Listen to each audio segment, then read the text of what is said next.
Bedtime again.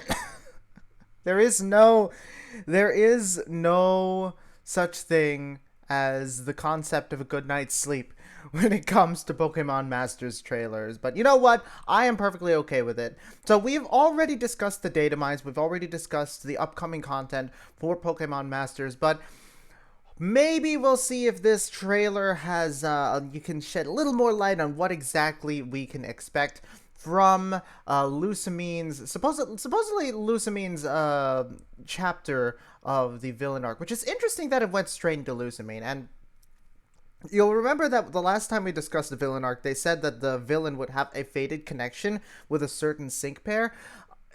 If that fated connection is literally just Lusamine is Lillian Gladion's mother, I'm gonna be a little bit disappointed and a little bit peeved that they used that precise wording. But, not overly peeved. But, I should mention that while I have played Sun and Moon, I've not played Ultra Sun, Ultra Moon. I know I have a general idea, kind of what happens in Ultra Sun, Ultra Moon, but if there are any details that I miss, it's probably that's probably gonna be why. So I should let you know ahead of time. So without further ado, let's get into the video. I can't hear anything. What's going on here? There we go. I will light your way with beams of sunlight.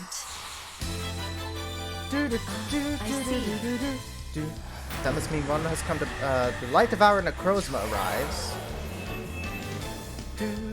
Ah, that's actually interesting. Things you love safe, but if you don't care, you may find you have nothing left to protect. Sure not to make the same mistakes with this one.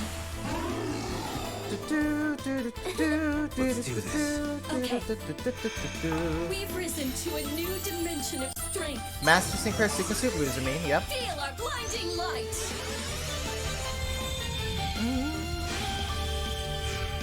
So we knew about Ultra Necrozma and Sygna Suit Lusamine. That was the thing we already knew about. We'll light the way. Yes, that's a pretty busted thingamabob. Yeah, their moves can hit all opponents at once after becoming Ultra Necrozma, and I believe the support, the buffs can. Pokemon Masters EX. Oh, okay, that's just it's just a thing, I guess. That's pretty cool. It is interesting. So I guess this kind of clarifies that not all the villain arcs are probably going to be about a villain, being villainous and like actually having to face. Actually having to face that villain, which I like. I like that a lot. Especially when it comes to Lusamine. I'm curious to see how much this upcoming, I should say, chapter of the villain arc is going to contribute to Lusamine's character development as a whole. Because I like the idea that I don't think that I think it's a great idea that villains can come to Passio for a second shot, for a chance at redemption, for a new beginning, that sort of thing. While it is cool to get to fight the villains once again, it is a little annoying when you realize, oh, they have not learned their lesson from before, right?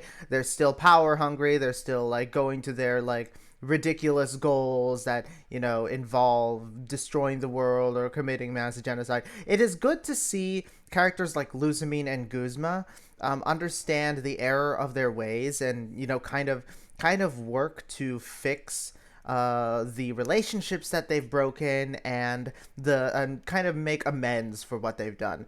I like that idea that we don't necessarily have to be fighting all the villains all the time. I like getting to see people who were originally very, very despicable reach for a chance to redeem themselves. So it looks like this is kind of what we're going for here. I won't make the same mistakes as last time.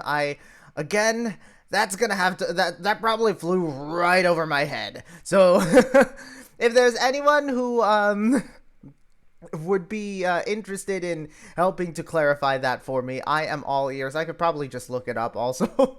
If there's, I remember. Okay, so the Giovanni villain event was fantastic. I think it was a great story. Great way to establish Giovanni as a threat. The fact that he was able to defeat Red and Blue.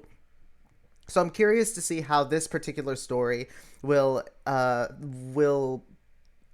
implement Lusamine and her relationship with her children. I'm curious to see also because supposedly all of the villain arc chapters will come to a head in the grand finale. So I'm curious to see what role Lusamine would play in that, especially if she has a significantly more heroic role. I'm like, if it's not a big villain team up, which like part of me is glad it's not, but part of me is kind of wishes that it was a big villain team up. But neither here nor there. I'm curious to see how we'll get to see Lusamine interact with Giovanni and the other villains at the end of the villain arc. So with that being said, folks, thank you all so much for watching. Leave a comment to let me know what you think about the trailer. Is there anything I missed? Is there anything that you think Lusamine might be doing in this chapter and in the chapters coming? And yeah, if you liked it, leave a like maybe, and subscribe if you haven't already to join the Goody Two Shoes. Please also follow me on my Twitch channel where I do most of my internet shenaniganery, a lot of the times raising money for charity.